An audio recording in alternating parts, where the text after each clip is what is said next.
पटोलेंची प्रतिक्रिया ते पाहूया। लोक निवडणुकीची वाट पाहतात आहेत, त्यामुळे आजचा हा आसुरी आनंद जो महायुती व्यक्त करते आहे त्यांनी तो करावा। थोड्या दिवसाची वेळ आहे।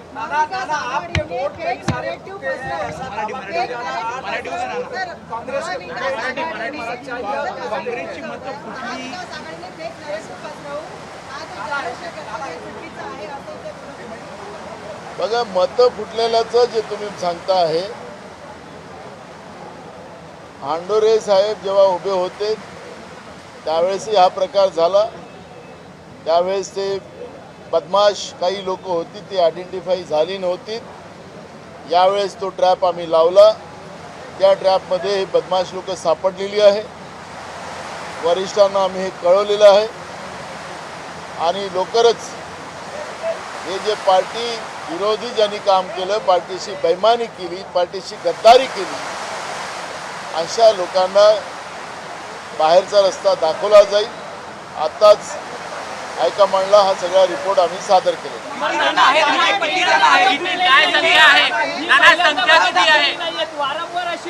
आपल्याला मी काय बोललो, मी काय बोललो मी तुम्हाला सांगितलं। हांडोरे साहेबांच्या निवडणुकीमध्ये जे कोणी बदमाश होते, ज्यांनी त्यावेळेसही विश्वासघात केला, त्यांना आम्ही या निवडणुकीमध्ये ट्रॅप लावलेला होता, मी कुठं नाकारत नाही। आणि जे कोणी बदमाश आहेत ते आता आमच्या ट्रॅपमध्ये आलेत आणि म्हणून अशा विश्वासघाती आणि गद्दार लोकांना काँग्रेस पक्षातून बाहेर काढण्यात येईल। काँग्रेस पक्षातून बाहेर काढलं जाईल, त्यांच्यावर कारवाई केली जाईल आणि अशी कारवाई केली जाईल की दुसऱ्यांदा कोणी हिंमत करणार नाही।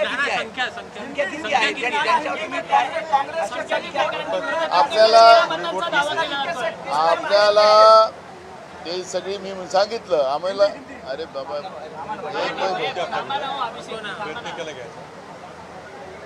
आपल्याला लक्षात असेल की काही नेते सोडून आमच्या पक्षातून गेले, त्यांच्याबरोबर काही आमदार होतेच, ही पण नावं आहेतच तुमच्या समोर, काही लोक आहेत।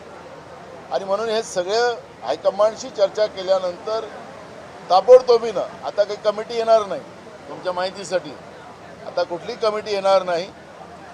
आणि हायकमांडचा आम्हाला आदेश आला की तातडीनं आपल्याला ती नावं पण कळतील। ही माहिती तुमच्याकडे अगोदरच होती, परंतु कालच्या ही माहिती तुमच्याकडे अगोदरपासून होती, परंतु कालच्या बैठकीमध्ये तुम्ही काहीच सक्त सूचना ज्या आहेत त्या काँग्रेस आमदारांना केलेली नाही। एक बघा की विश्वास, काँग्रेस पक्ष हा लोकशाहीला मानणारा पक्ष आहे। काँग्रेस पक्षाचा कार्यकर्ता आमचे राष्ट्रीय अध्यक्ष मल्लिकार्जुन खरगे साहेब, राहुल गांधीजी, सोनिया गांधीजी यांच्या विश्वासावर पूर्ण देशामध्ये काम करते आहे। त्याच्याच आधारावर आम्ही आमदार बनवतो, त्यांच्या आधारावर खासदार बनवतो।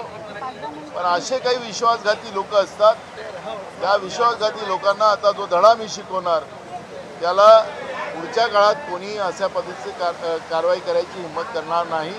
अशा पद्धतीचं आमचं ॲक्शन राहणार आहे, हे आम्ही तुम्हाला सांगतो।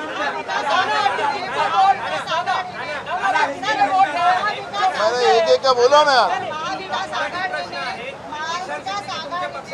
एक ही मिनट आप रुकिए, उनको एक एक सब प्रश्न आप पूछेंगे, आप पूछिए। नाही नाही असं नाही ना, सगळ्यांना विचारू द्या ना, सगळे प्रश्न आपण झालं। आता जो झालं तो झालं, आता आम्हाला कळलं त्याला। हाँ, हिंदी में कितने वोट चुके हैं और जिस तरीके के दावे किए जा रहे हैं कि कांग्रेस को हमने फिर से धड़ा सिखाया, इसको कांग्रेस को धड़ा नहीं सिखा सकते कोई भी। इनके आका जो दिल्ली वाले, जो अपने आप को भगवान से भी ज़्यादा बड़े समझते हैं, भगवान उनके चेले हैं, ऐसे बोलते हैं, ऐसे आका भी कांग्रेस को कांग्रेस मुक्त भारत बनाना चाहते थे, वो नहीं बना सके। आज हमारे नेता राहुल गांधी जी को और मल्लिकार्जुन खरगे साहब को, दोनों को भी वो जवाब नहीं दे सकते। ऐसे कांग्रेस को कोई खत्म नहीं कर सकता। कोई बेईमान लोग,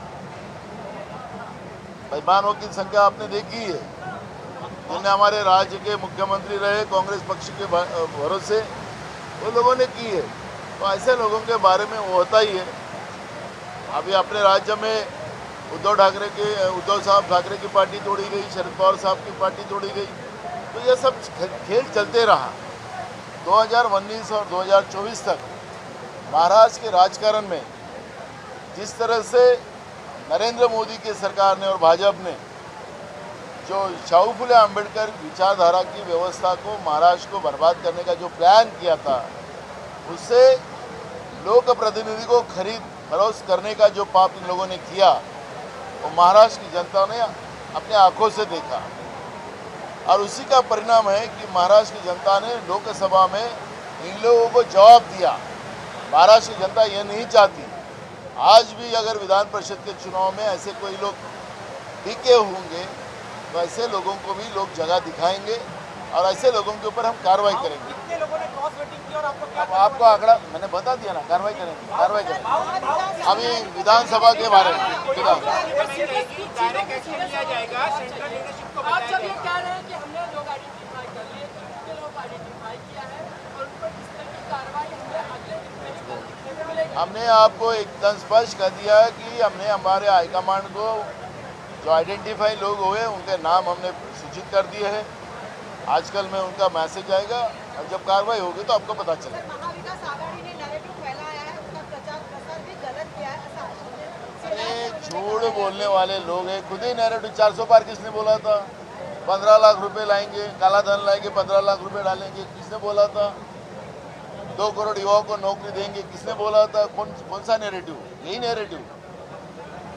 जो अब लोगों ने इनको इनकी जगह दिखाई तो विधानसभा से नहीं, जो लोगों ने इनकी जगह दिखाई, अब वो ये पागल हो गए, सत्ता के भूखे लोग गए। सत्ता लेना और जनता के पैसे सत्ता पे बैठकर लूटना, यही ये सरकार का भाजपा का काम है। और इसलिए सत्ता के बाहर जाने का डर से अब दूसरे को बोलते कि फेक नैरेटिव इनने किया। फेक नैरेटिव करने वाले तो यही लोग हैं। अब ये बोले 14व्या विधानसभेचा आजचा शेवटचा अधिवेशनाचा समारोप झालेला आहे। या 13 दिवसाच्या कार्यक्रमामध्ये आपण सगळ्यांनी पाहिलं आहे की राज्य सरकारचं पितळ उघडं पडलं आहे। भ्रष्टाचाराने बरबटलेलं सरकार म्हणून या सरकारची ओळख महाराष्ट्रभर झालेली आहे। घोटाळेबाज, कमिशनखोर, टेंडरबाज सरकार म्हणून या सरकारने केलेली अनेक पापं आम्ही उघडी केली आणि त्या भ्रष्टाचाराची प्रकरणे वेशीवर टांगले। पुन्हा अधिक पाप उघड होऊ नये म्हणून सत्ताधाऱ्यांनीच सोमवारी सभागृह बंद पाडला आणि त्यानंतर 2 दिवस, एक दिवस पावसामुळे आणि एक दिवस सत्ताधाऱ्यांच्या पाऊस होताच, पण त्या दिवशी सुद्धा अधिवेशन सुरू राहिलं असता, पण त्यांना विरोधकांची भीती होती पुन्हा भ्रष्टाचाराचे प्रकरण उघडे पडतील आणि सरकारचे जे काही केलेलं पाप आहे ते उघडं पडेल म्हणून सोमवारलाही अधिवेशन बंद पाडलं आणि तिसऱ्या दिवशी आम्ही बैठकीला गेलो नाही म्हणून एक दिवस तो पण वाया घालवला आणि विरोधकांचा आवाज दाबण्याचा सातत्यानं प्रयत्न सत्ताधाऱ्यांनी केला। बोलू न देणं तरी पण आम्ही त्यांच्या या सगळ्या व्यूहरचनेला की विरोधकांच्या प्रस्तावावर चर्चा होऊ नये, त्याला पुरेसा वेळ मिळू नये आणि म्हणून आमच्या प्रस्तावावर जो विरोधकाचा प्रस्ताव असतो आठवड्यातला त्याच्यावरही चर्चेमध्ये त्याला गतिरोध आणला आहे। पण एकूण नमस्कार, मन शुद्ध तुझं ही वेगळ्याच प्रकारची मालिका तुम्हा सगळ्यांना खूप आवडली होती। याचा दुसरा सीझन कधी येणार अशी विचारणा झाली। प्रतीक्षा संपली आहे मित्रांनो, येतोय मन शुद्ध तुझचा दुसरा सीझन। होई मन शुद्ध तुझं